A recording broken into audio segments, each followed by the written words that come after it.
sukacitaku hanya di dalam-Mu Tuhan. Hanya di dalam-Mu.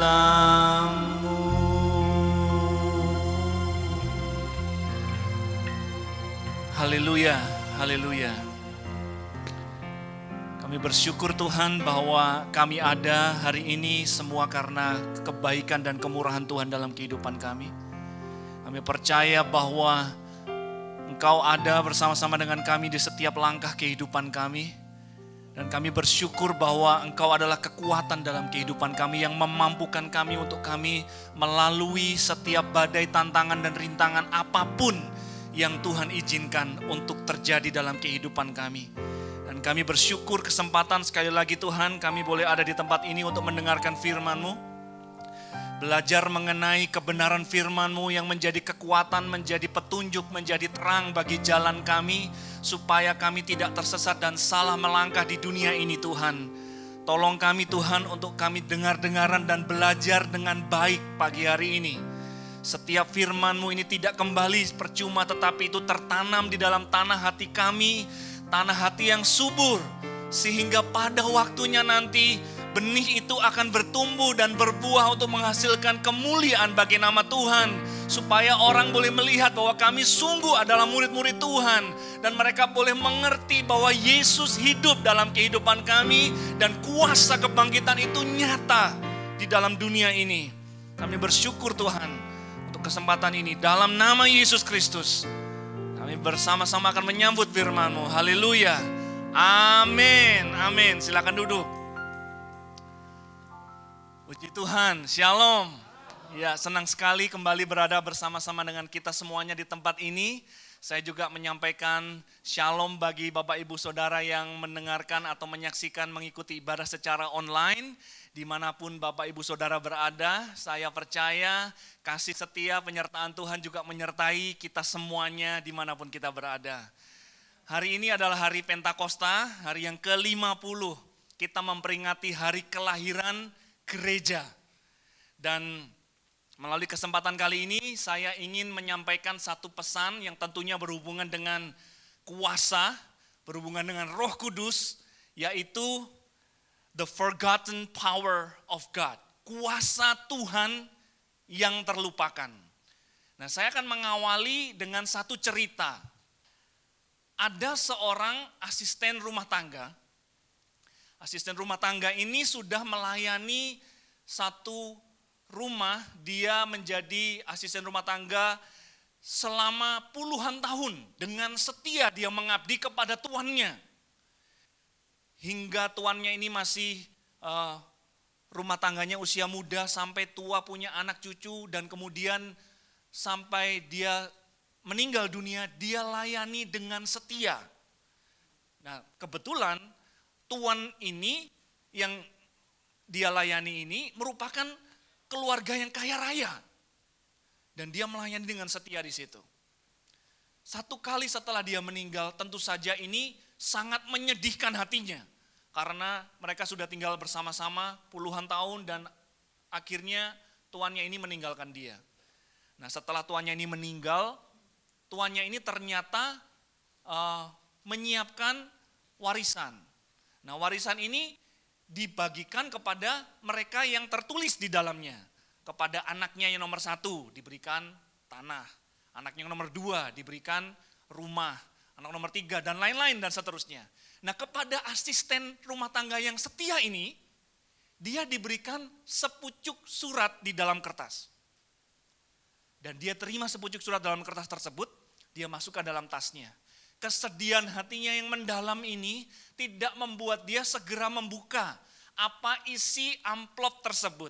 Tetapi dia keluar dari rumah tersebut karena tentunya dia sudah gak bisa tinggal lagi di rumah tersebut. Setelah dia tinggal puluhan tahun di sana karena rumah tersebut diwariskan kepada anaknya yang tertentu. Dan kemudian dia mulai mencari kehidupan di luar. Nah, tentunya pekerjaan akan sulit didapat bagi dia karena dia sudah tua. Gak ada lagi yang mau terima dia bekerja. Akhirnya setelah dia mencoba mencari pekerjaan tidak menemukannya, sisa uang tabungannya yang sedikit itu makin lama makin menipis Bapak Ibu. Akhirnya dia nggak bisa lagi mencukupi kebutuhannya makan 3 kali. Dia makan mulai 2 kali, makan mulai 1 kali, dan terlunta-lunta sekali hidupnya. Dia nggak punya tempat tinggal yang permanen. Dia harus pindah dari emper satu ke emper yang lain, pindah ke kolong jembatan yang satu ke kolong jembatan yang lain, berharap tidak hujan dan siang tidak terlalu panas. Betapa susahnya hidupnya. Padahal puluhan tahun dia tinggal dengan sangat-sangat nyaman di rumah tuannya yang kaya raya tersebut.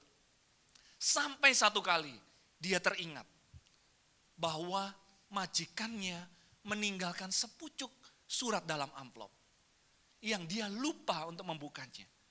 Dan dia cari-cari dalam tasnya dan ternyata masih ada itu amplop surat.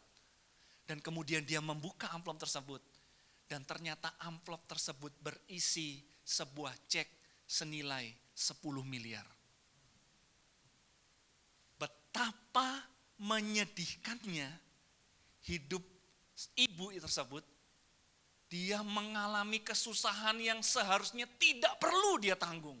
Dia mengalami penderitaan yang seharusnya tidak perlu dia jalani. Kalau seandainya dia mengerti apa yang dia miliki. Betul? Kalau seandainya dari awal dia tahu dan dia membuka amplop tersebut dan dia menyadari bahwa dia memiliki uang yang sangat besar, tentunya bukan hanya dia bisa makan sehari 3 kali, hidupnya sampai akhir hidupnya nanti akan terjamin Bapak Ibu. Dia nggak perlu susah cari tempat di mana dia akan tidur supaya nggak kepanasan dan nggak kehujanan. Dia akan punya tempat yang sangat layak bagi dia.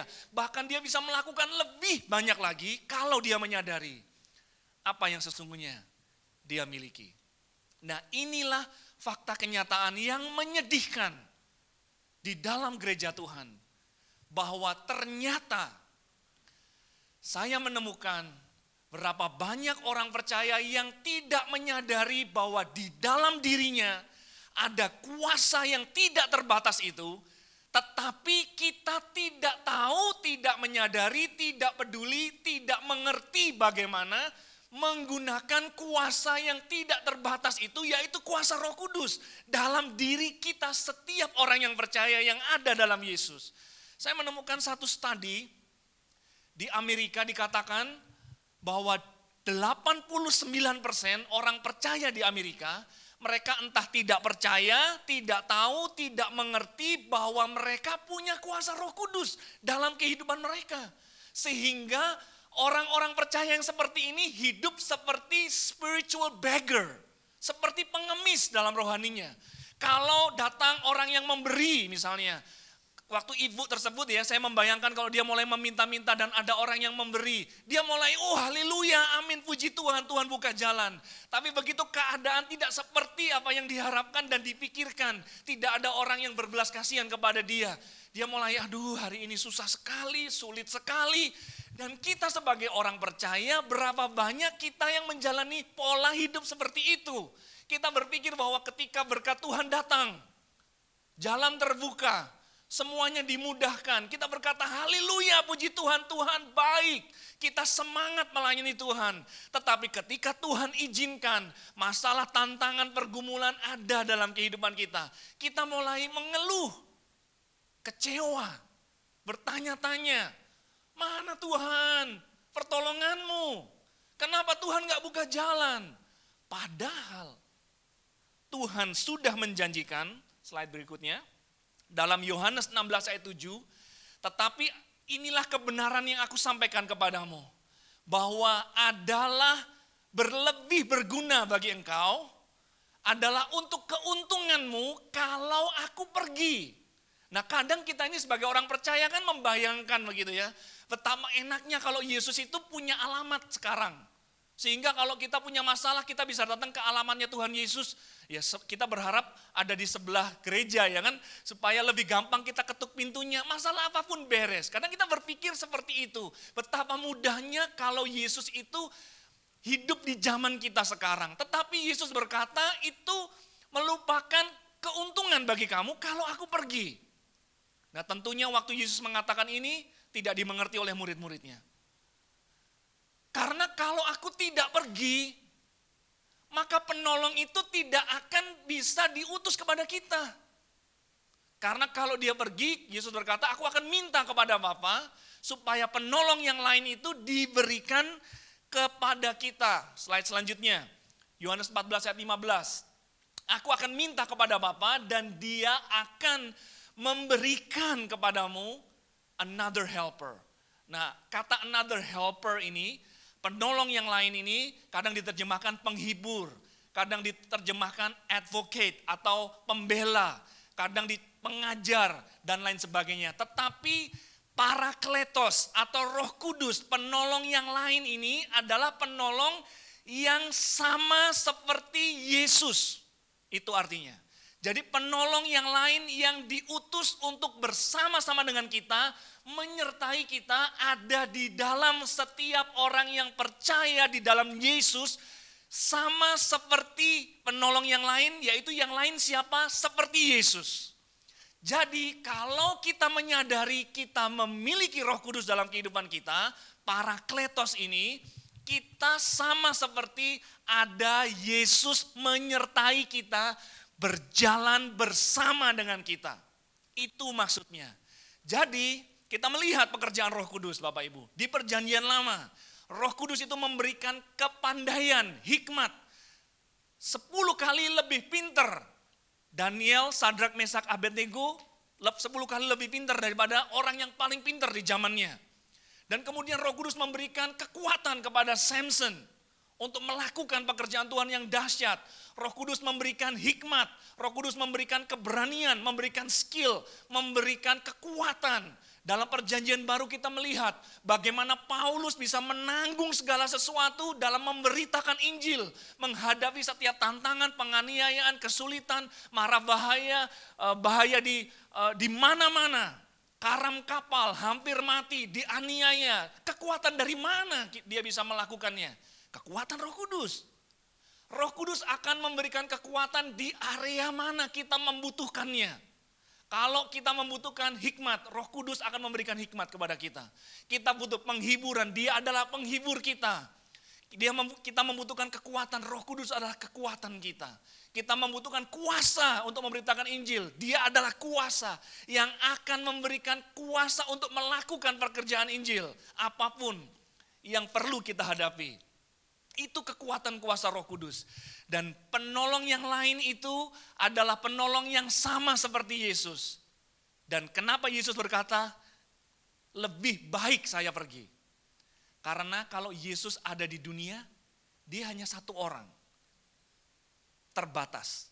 Tetapi ketika Yesus pergi kepada Bapa dan Roh Kudus diberikan, Roh itu ada di dalam diri kita semuanya, yang ada di dalam Yesus yang percaya kepadanya. Amin. Yes, amin. Dan roh itu yang akan bekerja dalam diri kita. Sama seperti Yesus ada bersama-sama dengan kita. Kita melihat contohnya. Kita melihat contoh yang membuktikan bahwa ketika roh itu ada dalam diri orang percaya, dia akan memberikan kemampuan sama seperti Yesus ada bersama dengan kita. Slide selanjutnya. Kita akan melihat rasul yang kita cintai, yaitu Rasul Petrus. Kita melihat dalam kehidupan Rasul Petrus, dia melakukan hal-hal yang luar biasa. He did a miraculous thing, yaitu dia berjalan di atas air. Betul ya? Murid-murid yang lain tidak pernah berjalan di atas air. Apapun alasannya, mungkin ketakutan, mungkin kepingin bersama dengan Yesus, mungkin dia kepingin mencoba dan lain sebagainya. Pada kenyataannya Petrus berjalan di atas air dan yang lain tidak mengalaminya. Luar biasa, sesuatu yang luar biasa yang dilakukan oleh Petrus. Yang kedua, Petrus menyampaikan atau mengatakan kalimat-kalimat yang luar biasa. Ketika Yesus bertanya kepada murid-muridnya, menurut kamu siapa aku? Murid-murid berkata, kamu adalah Yohanes Pembaptis, kamu Elia, kamu Yeremia, kamu nabi-nabi dan lain sebagainya. Kamu guru dan lain sebagainya. Tetapi ketika ditanya kepada Petrus, menurutmu siapa aku? Petrus menjawab, engkau adalah Mesias, anak Allah yang hidup. Dan kemudian Yesus berkata, darah dan daging tidak menyatakannya kepadamu. Bapakku di surga yang menyatakannya kepadamu. Pernyataan yang luar biasa lahir dari mulut Petrus. Dia berkata, engkau adalah Mesias, anak Allah yang hidup. Pernyataan ini tidak lahir dari pengetahuannya. Pernyataan ini nggak lahir dari kepinterannya dan pengalamannya. Karena yang lain berkata Yesus itu hanya nabi atau pengajar saja. Tapi Petrus di luar kemampuan naturalnya, Bapa menyatakan pewahyuan tersebut. Dia mengatakan, engkau adalah Mesias, anak Allah yang hidup. Pernyataan yang luar biasa, statement yang spektakuler diperkatakan oleh Petrus. Yang ketiga, Petrus memiliki keberanian yang luar biasa, Bapak Ibu. Masih ingat ketika di Taman Getsemani, ketika Yesus mau ditangkap, 500 serdadu Romawi dengan senjata lengkap dan personel yang pengalaman tersebut pengen menangkap Yesus. Apa yang dilakukan Petrus? Seorang diri, dia berani berdiri. Dia pakai pedang, dia mau lawan itu 500 prajurit Romawi. Keberanian yang luar biasa, dahsyat sekali. Sayangnya dia gak pinter main pedang ya kan. Dia sabet begini, mungkin kepala yang dia incer tetapi meleset kena telinga. Tetapi keberaniannya luar biasa. Nah sekarang apa kesamaannya ketiga peristiwa ini? Kesamaannya adalah dia melakukan ketiga hal ini ketika ada Yesus di sana. Betul? Dia berjalan di atas air ketika Yesus memerintahkannya. Melangkahlah, keluarlah, berjalanlah. Maka waktu dia taat, dia melakukan yang luar biasa, berjalan di atas air. Dia mengatakan kalimat yang spektakuler ketika Yesus ada di sana. Dan Yesus bertanya, menurutmu siapa aku? Dan Petrus bertindak dengan luar biasa berani ketika Yesus ada di sana, bersama-sama dengan dia. Nah singkat cerita, tidak lama setelah Yesus ditangkap, apa yang terjadi dengan Petrus? Yesus hanya berapa puluh meter saja, masih kelihatan. Tapi mana Petrus yang melakukan sesuatu yang luar biasa, mengatakan hal yang luar biasa. Petrus bahkan berkata, jangankan kamu pergi kemana, sampai mati pun aku akan ikut engkau. Petrus mengklaim seperti itu, tetapi kenyataannya mana Petrus? Setelah Yesus ditangkap, dia kehilangan semuanya. Kehilangan semuanya. Bahkan ditanya oleh seorang hamba wanita saja, kamu kelihatannya saya yakin kalau kamu ini sama-sama orang tersebut. Dia menyangkali dengan bersumpah. Mana Petrus yang punya keberanian yang luar biasa? Nah saya membayangkan Bapak Ibu, Yesus yang hanya beberapa puluh meter saja, Petrus sudah kehilangan semuanya. Bayangkan kalau Yesus naik ke surga dan Yesus sudah tidak terlihat lagi. Apa jadinya Petrus? Kira-kira apa yang akan terjadi dengan Petrus kalau Yesus nggak kelihatan lagi? Nah tetapi singkat cerita, ketika Roh Kudus turun di Kisah Rasul 2, sesuatu terjadi dalam diri Petrus. Dia kembali melakukan hal yang luar biasa. Waktu dia dalam perjalanan ke Bait Allah untuk memberitakan Injil, dan kemudian ada orang lumpuh dari lahir berdiri di gerbang Bait Allah. Masih ingat? Dia berkata, meminta-minta kan? Petrus langsung mendatangi dia, dia katakan, emas dan perak tidak ada padaku. Tetapi yang aku punya aku berikan kepadamu. Dalam nama Yesus orang Nazaret, bangkit dan berdiri dan berjalanlah. Orang tersebut bangkit berdiri dan berjalan. Petrus kembali melakukan hal yang luar biasa. Yang kedua, Petrus kembali mengatakan kalimat-kalimat yang luar biasa. Waktu Kisah Rasul 2, Petrus kembali berkhotbah. Petrus mengatakan bahwa Yesus orang Nazaret yang kamu salibkan itu diizinkan Allah untuk menjadi penolong, menjadi Mesias bagi kami, kita orang-orang yang percaya kepadanya. Kemudian di hadapan mahkamah agama, Petrus juga mengatakan bahwa di bawah kolong langit ini tidak ada satu nama pun yang olehnya kita bisa diselamatkan kecuali di dalam nama Yesus. Dia kembali memperkatakan kalimat-kalimat yang luar biasa. Kembali menyatakan bahwa Yesus itu adalah Mesias. Dia disalibkan untuk menebus dan mati untuk kita semuanya. Dan mereka ditantang untuk percaya kepada Yesus dengan berani apapun resikonya. Dan Petrus kembali memiliki keberanian yang luar biasa. Dia dihadapkan pada mahkamah agama. Kali ini dia tidak ditanya oleh hamba wanita. tetapi dihadapkan kepada mahkamah agama dan pemimpin-pemimpin pada waktu itu. Apa yang dikatakannya?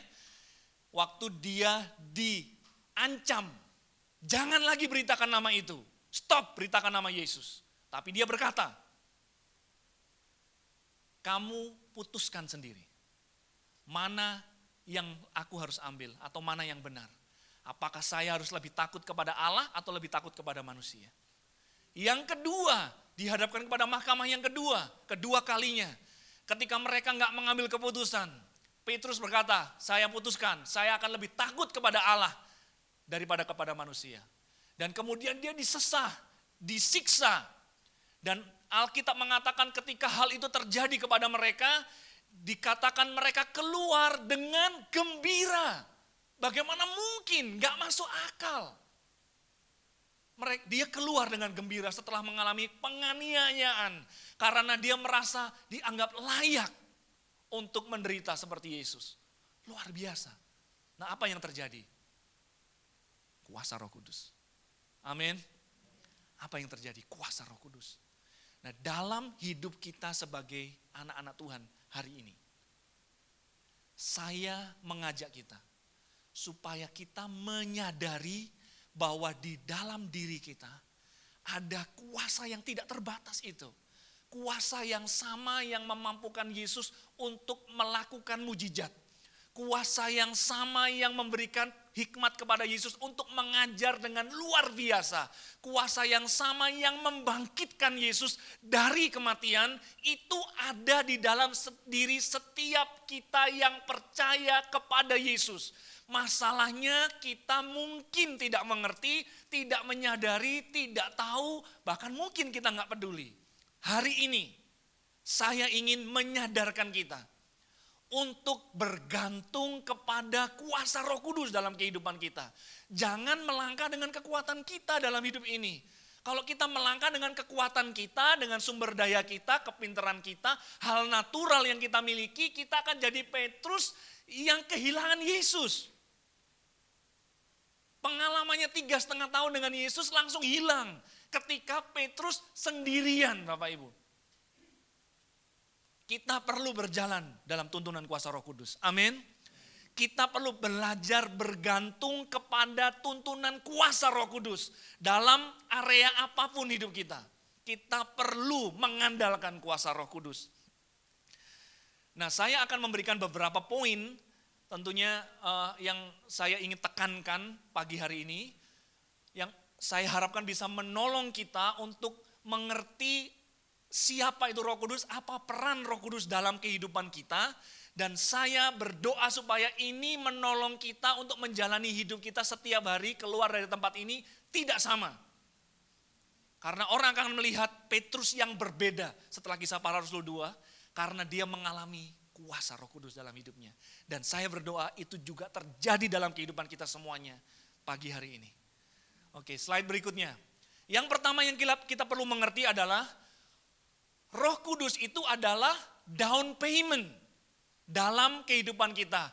Di dalam ayat yang saya cantumkan di sini, kuasa Roh Kudus adalah down payment dalam jaminan keselamatan kita, dalam kita menjadi ahli warisnya yang dinyatakan kepada penebusan kita. Jadi dalam penebusan kita, Roh Kudus ini adalah jaminannya, atau Roh Kudus adalah down payment dalam kehidupan kita.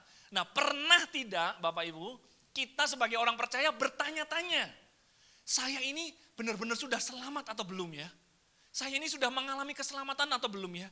Apalagi kalau misalnya kita mulai kembali masuk dalam hidup yang lama. Kita jatuh dalam dosa yang lama. Kita langsung berpikir, aduh kok saya jatuh lagi ya? Saya kok seperti ini lagi ya? Apakah saya ini benar-benar sudah mengalami keselamatan atau tidak? Nah, Roh Kudus ini down payment. Dalam terjemahan bahasa Indonesia dikatakan jaminan. Atau terjemahan bahasa yang lain dikatakan insurance. Untuk keselamatan penebusan kita. Nah, apa maksudnya? Saya akan terangkan secara singkat saja. Misalnya saya berhenti di satu warung karena saya merasa lapar. Dan kemudian saya makan di warung tersebut. Setelah saya makan dan saya kenyang, ternyata saya baru ingat. dompet saya ini saya lupa ambil uang, kosong isinya. Saya lupa singgah di ATM untuk ambil uang. Nah kira-kira apa yang saya harus lakukan? Kemudian saya berpikir seperti ini, saya kasih tinggal KTP saya. Pak, ini KTP saya. Nanti saya akan kembali, saya ambil ke ATM dulu, nanti saya akan balik, saya akan bayar. Kira-kira bapaknya akan oke ya dengan hal seperti ini ya. Bapaknya oke, saya pegang dulu KTP-nya, nanti saya kembali. Nah, KTP ini adalah jaminan bahwa satu kali nanti saya akan kembali untuk membayar apa yang harus menjadi tanggungan saya. Bagaimana dia bisa yakin dia pegang KTP saya? Itu maksudnya. Nah, down payment juga seperti itu. Misalnya kita mau bertransaksi, membeli rumah, membeli mobil, dan lain sebagainya. Bagaimana kita bisa yakin bahwa rumah kita sudah laku atau misalnya transaksi ini sudah berhasil? Karena sudah memberikan down payment. Ini down payment-nya Pak 20%. Nanti sisanya saya akan lunasi bulan depan. Atau perjanjian seperti apa. Down payment ini yang meyakinkan kita bahwa orang ini serius. Orang ini sungguh-sungguh. Nah, Roh Kudus dalam kehidupan kita dikatakan dia adalah down payment, jaminan, insurance dalam penebusan kita. Jadi kalau kita mengalami kuasa Roh Kudus dalam kehidupan kita, itu memberikan jaminan bahwa penebusan yang akan terjadi nanti, yang belum kita alami sekarang secara sepenuhnya, nanti setelah kita mati kita akan mengalami penebusan yang seutuhnya sempurna nanti, kita bisa yakin bahwa kita akan mendapatkannya dengan jaminan kuasa Roh Kudus yang ada dalam diri kita. Amin. Jadi waktu kita mengalami transformasi, waktu kita memiliki orientasi hidup beda. Dulu saya suka melakukan ini, sekarang saya lebih suka melakukan hal-hal yang menyenangkan hati Tuhan. Itu kuasa Roh Kudus dalam diri kita. Dan waktu kita mengalami hal tersebut, selera kita berbeda, hati kita berbeda, tujuan hidup kita berbeda. Itu pekerjaan Roh Kudus dalam diri kita. Dan itu adalah jaminan penebusan yang akan kita terima sepenuhnya nanti. Gak perlu takut dalam kehidupan kita. Waktu kita memiliki kuasa Roh Kudus, itu jaminan bahwa Yesus akan datang kembali untuk menjemput kita. Bahwa kita adalah anak-anaknya. Bahwa kita umat tebusannya. Dan kita akan berjalan dengan percaya diri. Bahwa Tuhan, saya berjalan sebagai anakmu. Engkau adalah Bapa. Saya akan berjalan sebagai domba dalam pemeliharaan gembala yang agung. Jaminannya apa? Roh Kudus dalam diri kita. Oke, yang selanjutnya. Roh Kudus itu adalah kuasa yang akan memampukan setiap orang percaya untuk menyelesaikan misi Tuhan di dunia ini. Jadi, Roh Kudus itu akan menolong kita bukan mendapatkan apa yang kita mau. Itu penting ya. Bukan untuk mendapatkan ambisi pribadi kita, bukan. Bukan untuk menolong kita mencapai cita-cita kita pribadi, betapapun mulianya, bukan itu. Roh Kudus adalah penolong kita bukan untuk mendapatkan apa yang kita inginkan, bukan. Tetapi Roh Kudus itu adalah penolong yang lain yang dikirim, diutus untuk menyertai kita, ada di dalam diri kita, untuk menolong kita menyelesaikan misi Tuhan di dunia ini. Artinya setiap kita yang ada di ruangan ini punya destinasi ilahi yang Tuhan sudah tetapkan. Setiap orang dalam diri kita. Tuhan sudah punya rencana dari kekekalan. Saya ingin memakai Bapak A, Ibu B untuk tugas dan misi tertentu. Dan tugas tersebut seringkali tidak bisa diwakilkan dan diselesaikan oleh orang lain. Kita sudah ditunjuk untuk menyelesaikannya. Dan untuk menyelesaikan itu kita nggak bisa pakai kekuatan kita. Kita diberi kekuatan kuasa Roh Kudus untuk menolong kita, memampukan kita untuk menyelesaikannya. Kalau misi Tuhan dalam diri Bapak Ibu Saudara membutuhkan Bapak Ibu 10 kali lebih pintar daripada orang yang paling pintar, Roh Kudus akan memberikannya kepadamu. Kalau misi Tuhan dalam dunia ini membutuhkan kesabaran yang ekstra, lebih dari kemampuan batas manusia, Roh Kudus yang akan memampukan Bapak Ibu untuk memiliki kesabaran tersebut.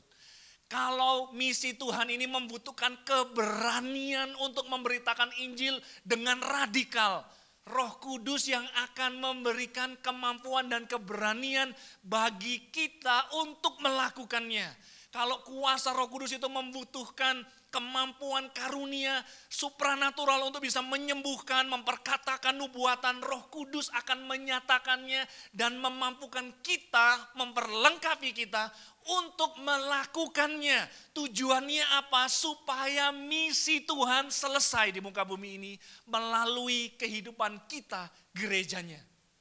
Jadi, merupakan hal yang tidak tepat dan salah kaprah ketika kita berpikir bahwa Roh Kudus adalah penolong kita untuk mendapatkan apa yang kita mau. Apa yang saya suka, mimpi saya, ambisi saya, cita-cita saya. Itu merupakan aplikasi yang tidak tepat. Tetapi Roh Kudus menolong kita melakukan segala hal yang ajaib dalam diri kita, melebihi kapasitas natural kita, supaya misi Tuhan selesai dalam hidup kita. Dan saya mau katakan ini, Tuhan ingin keluarga kita dipulihkan. Kenapa? Karena waktu keluarga kita dipulihkan, nama Tuhan dipermuliakan. Tuhan ingin kita diberkati, pekerjaan kita ditolong dalam usaha kita. Kenapa? Karena waktu itu terjadi dan itu misi Tuhan dalam hidup kita, maka kita akan menjadi saluran berkat bagi gereja Tuhan, pekerjaan Tuhan, pelayanan di mana-mana, dan melalui kita lebih banyak jiwa bisa mendengar Injil. Jadi orientasinya bukan saya. Orientasinya bukan kita, orientasinya misi Tuhan, pekerjaan Tuhan di muka bumi ini. Kalau Tuhan mengerjakan hal-hal yang ajaib dalam diri kita, itu semua supaya pekerjaan Tuhan diselesaikan lewat hidup kita. Ini yang penting sekali untuk kita mengerti. Selanjutnya, nah, kuasa Roh Kudus ini bukan hanya untuk hal-hal spiritual. Jadi, kalau beberapa orang yang saya temui, mereka berpikir bahwa kuasa Roh Kudus itu mungkin hanya untuk pendeta saja. Ketika mempersiapkan khotbah, untuk pelayan Tuhan saja. Ketika dia mau melayani sebagai WL, main musik, atau hal-hal yang bersifat rohani saja. Saya mau katakan kuasa Roh Kudus ini sudah terbukti dari sepanjang sejarah kita bisa baca Alkitab. Dia akan menolong kita dalam semua area. Untuk menjadi ibu rumah tangga, kita bisa bergantung pada kuasa Roh Kudus. Untuk menjadi seorang istri, kita bisa bergantung pada kuasa Roh Kudus. Bagaimana membesarkan anak kita, kita bisa bergantung kepada kuasa Roh Kudus. Bagaimana cara bekerja, kita bisa bergantung kepada kuasa Roh Kudus. Jadi, apakah boleh misalnya saya menghadapi tantangan dalam pekerjaan, kemudian saya berdoa, Roh Kudus berikan hikmat kepada saya. Tolong saya untuk mengambil keputusan, supaya saya bisa mengambil keputusan dengan baik dalam pekerjaan saya. Apakah boleh seperti itu? Sangat boleh sekali. Bahkan saya mau mengatakan, jangan ambil keputusan sebelum tanya Roh Kudus. Jangan cari nasihat orang dulu, jangan. Minta nasihat kepada ahlinya, enggak apa-apa. Tapi kita perlu bergantung pada kuasa Roh Kudus. Pekerjaan mana Roh Kudus yang saya harus ambil? Kira-kira profesi apa yang harus saya tekuni? Tanya kepada Roh Kudus. Karena apapun profesi kita di muka bumi ini, itu panggilan Tuhan dalam kehidupan kita Bapak Ibu. Kita nggak bisa hanya sekedar berpikir hanya dari profit oriented saja. Atau mana yang lebih menguntungkan secara materi saja. Kita harus tanya, Tuhan, di mana Tuhan tempatkan saya? Di mana Tuhan panggil saya? Karena kita semua ini adalah hamba Tuhan. Beda profesi. Amin. Kita semua ini hamba Tuhan. Saya hamba Tuhan berprofesi sebagai pendeta. Saudara adalah hamba Tuhan berprofesi sebagai usaha, businessman, sebagai guru, sebagai karyawan dan lain sebagainya. Tapi kita semuanya ini hamba Tuhan. Kita perlu tanya, kemana Tuhan mau utus kita? Atau di mana Tuhan mau tempatkan kita? Jadi setiap area hidup kita, kita bisa mengandalkan dan bergantung kepada kuasa Roh Kudus. Kemudian yang selanjutnya, Ini saya sudah singgung tadi bahwa kuasa Roh Kudus adalah kuasa yang untuk menyelesaikan destinasi ilahi. Nah, saya akan selesai di sini. Untuk aplikasinya. Kuasa Roh Kudus itu akan memberikan kekuatan dan kuasa ketika kita mendedikasikan hidup kita untuk dipimpin oleh Roh Tuhan, oleh firman Tuhan. Jadi saya akan selesai di sini untuk aplikasinya. Kuasa Roh Kudus itu akan empower kita, akan menguatkan, memampukan kita untuk melakukan pekerjaannya dalam diri kita, menyelesaikan misi Tuhan ketika kita mendedikasikan hidup kita, mengubah orientasi kita dengan mau hidup dipimpin oleh firman Tuhan. Dan ayatnya saya tulis di sini Roma 12 ayat 2, janganlah menjadi serupa dengan dunia ini, tetapi berubahlah, be transformed by the renewing of your mind. Masuklah dalam proses metamorfosis tersebut ketika kita mau mengubah pola pikir kita melalui perubahan pola pikir kita supaya kita tahu yang mana kehendak Tuhan, mana yang baik dan mana yang berkenan di hadapan Tuhan. Jadi masalahnya adalah pola pikir kita. Itu yang sering kali menghalangi kuasa Roh Kudus bekerja dalam kehidupan kita. Roh Kudus selalu bekerja lewat firman Tuhan. Selalu bekerja lewat firman Tuhan. Jadi langkah pertama yang perlu kita kerjakan. Setiap kali kita punya pertanyaan, kita pengen ambil keputusan bagaimana kita menghadapi masalah kita, apapun itu bentuknya, pelajari prinsip firman Tuhan. Itu yang pertama. Sebelum kita mencari nasihat dan sumber-sumber yang lain, pelajari prinsip firman Tuhan. Saya punya masalah dengan anak saya, cari di firman Tuhan. Bagaimana saya mengatasi masalah dalam keluarga saya mengenai anak saya. Saya punya masalah di pekerjaan, bagaimana Tuhan sudah mengatur kita anak-anaknya dalam mengelola keuangan. Semuanya sudah diatur. Dan ketika kita mendedikasikan hidup kita untuk mengikuti firman Tuhan, maka kuasa Roh Kudus itu akan memberikan kekuatan, memberikan kuasa kepada kita untuk memampukan kita untuk mengerjakannya. Kuasa Roh Kudus sudah dan sedang bekerja dalam hidup kita dengan cara membawa diri kita untuk mencintai firman, betul?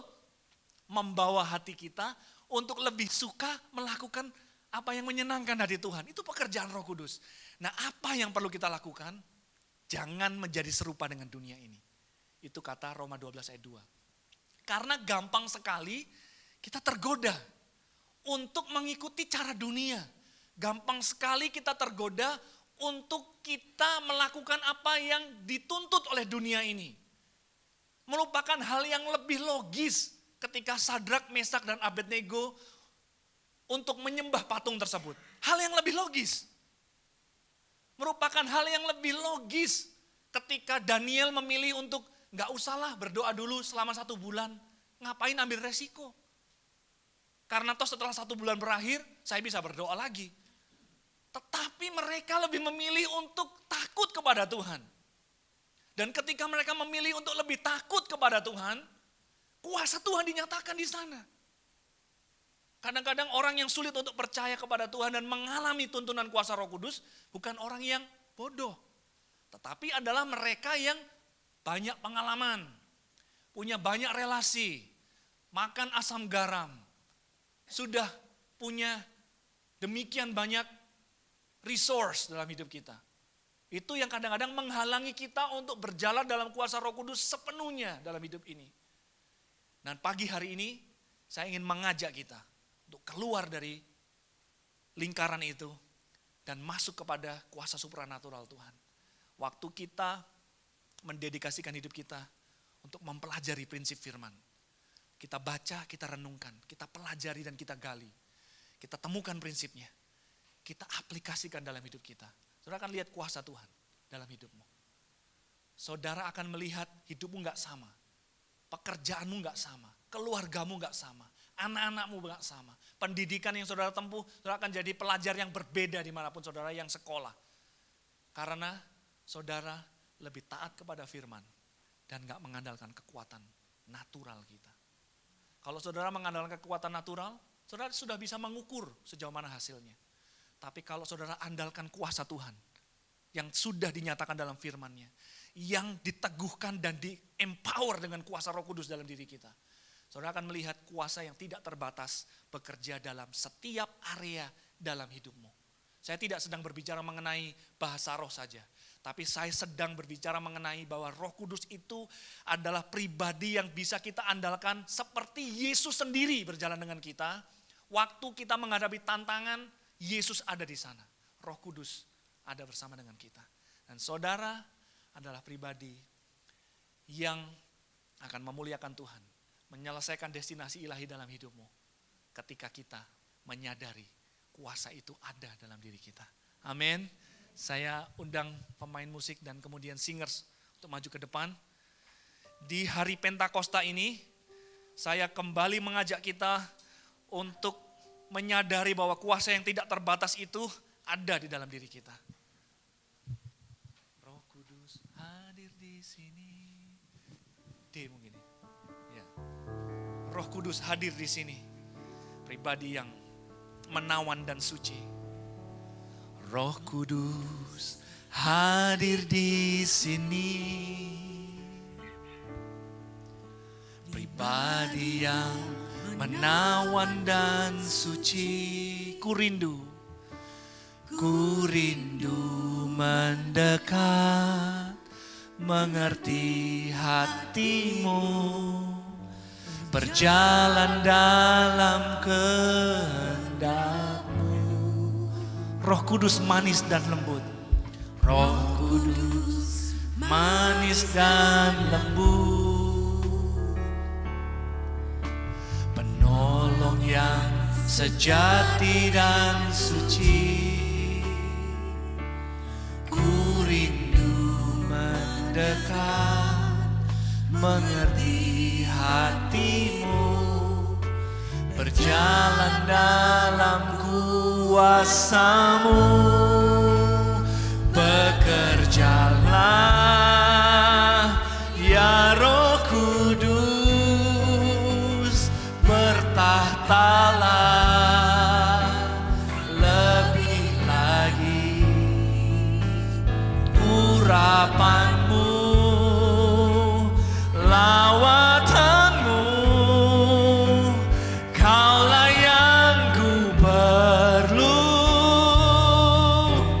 Kau terutama di hidupku. Roh Kudus hadir di sini. Roh Kudus hadir di sini. Pribadi yang menawan dan suci. Amin. Yes. Ku rindu mendekat, mengerti hatimu, berjalan dalam kehendak-Mu. Roh Kudus manis dan lembut. Manis dan lembut. Penolong yang sejati dan suci. Ku rindu mendekat, mengerti hatimu, berjalan dalam kuasa-Mu. Mari bekerjalah ya Roh Kudus, bertahtalah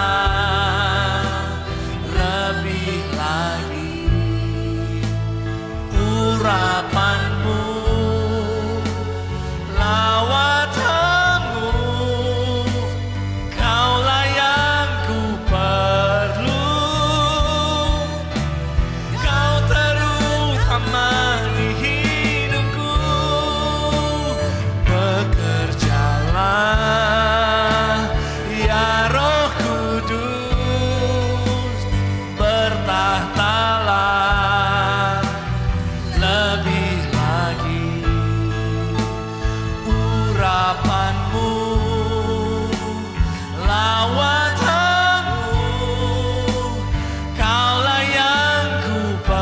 Saya jemput semuanya bangkit berdiri Bapak Ibu. Kau terutama di hidupku. Katakan bekerjalah kuasa Roh Kudus. Jalan ya Roh Kudus. Katakan bertahtalah lebih lagi. Ya Yesus, lebih lagi. Urapanmu, lawatanmu, kaulah yang ku perlu. Kau terutama di hidupku.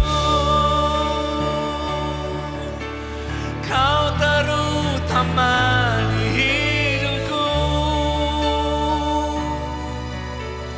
Kau terutama di hidupku. Saya mengajak kita semuanya tutup mata dan kita fokus kepada Tuhan pagi hari ini. Sejenak saya ingin kita berkonsentrasi. Saya ingin kita mengambil keputusan dan komitmen. Karena Roma 12 ayat 2 berkata, janganlah engkau menjadi serupa seperti dunia ini. Itu komitmen kita. Itu panggilan kita. Supaya kita mengambil keputusan, Tuhan, saya mau mendedikasikan hidup saya untuk Tuhan. Saya tidak mau menjadi sama dengan dunia ini. Tapi saya mau mengalami perubahan. Transformasi itu. Supaya saya tahu kehendak Tuhan. Supaya saya tahu membedakan mana yang baik dan mana yang berkenan di hadapan Tuhan. Ambil komitmen pagi ini. Penuhi Tuhan anak-anakmu dengan kuasa Roh Kudus-Mu. Biar mereka penuh dengan kuasa Roh Kudus-Mu. Dan menjadikan kuasa Roh Kudus menjadi Tuhan dan bertahta dalam kehidupan mereka. Dalam setiap area hidupmu. Ambil komitmen. Haleluya, haleluya. Berapa banyak di antara kita yang ada di ruangan ini yang mau mengambil komitmen, saya mau menempatkan kuasa Roh Kudus bertahta dalam hidup saya. Bukan kepandaian saya, bukan hikmat saya, bukan pengalaman saya, bukan pengetahuan saya, bukan relasi, bukan resource yang saya punya. Tapi saya mau menempatkan Roh Kudus sebagai penolong, penghibur yang memberikan hikmat, menguatkan, penuntun, bertahta, memimpin kehidupan saya setiap hari. Berapa banyak di antara saudara yang ingin dan berkomitmen dalam hal ini? Angkat tanganmu. Angkat tanganmu. Haleluya. Haleluya. Roh Kudus, Engkau melihat tangan-tangan yang terangkat.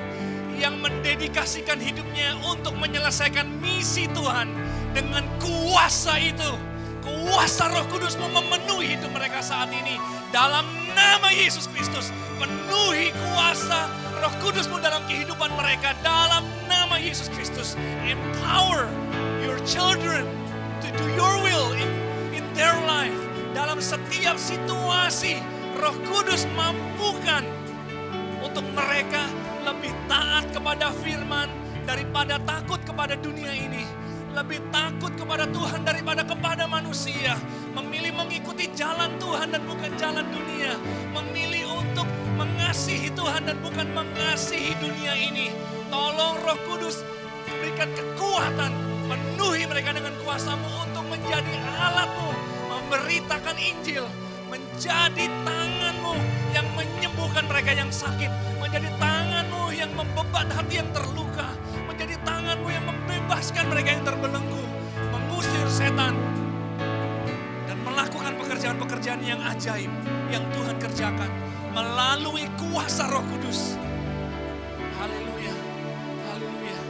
Pagi hari ini Tuhan, hamba-Mu berdoa. Supaya setiap anak-anak Tuhan yang sudah berkomitmen. Mereka boleh belajar untuk berjalan dalam tuntunan Roh Kudus. Setiap hari.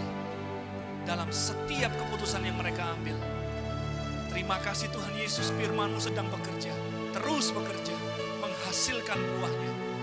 Supaya mereka boleh menjadi alat-Mu untuk kemuliaan Tuhan. Dalam nama Yesus Kristus kami bersyukur. Haleluya. Semua yang bersuka cita katakan, amin. Tuhan Yesus memberkati. Silakan duduk.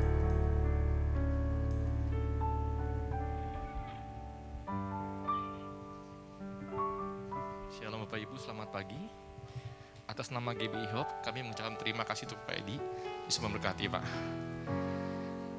Saya akan bacakan pengumuman. Bagi yang ingin ikut ibadah tatap muka seperti ini, harap mendaftar lebih dahulu di grup WA untuk minggu depan. Kedua, bagi Bapak Ibu yang tidak bisa hadir ibadah tatap muka, bisa mengikuti ibadah melalui YouTube sekitar jam 2 siang. Untuk linknya nanti akan diinformasikan di grup WA gereja. Mari kita membangun mesbah doa setiap jam 8 malam, seperti yang dianjurkan di grup WA. Ajak keluarga kita untuk membangun hubungan lebih intim lagi dengan Tuhan. Dan berikutnya yang keempat, setiap hari Rabu di tempat ini, jam 7 malam, diadakan doa kesembuhan dan juga diharapkan untuk mendaftar di grup WA dan diharapkan hadir 15 menit sebelum kebaktian dimulai untuk mengikuti protokol kesehatan. Itu aja, mari kita doa untuk persembahan. Segala puji syukur kami Tuhan, kami naikkan di hadapan-Mu, Kau Bapa yang baik Tuhan. Terima kasih Bapa, saat kami ingin memberi untuk kemuliaan Engkau Bapa. Di dalam nama Yesus kami siap memberi. Haleluya, amin.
Terima kasih Bapa, kami datang kembali di hadapan-Mu dengan ucapan terima kasih Tuhan untuk segalanya, untuk kebaikan-Mu Tuhan dalam hidup kami.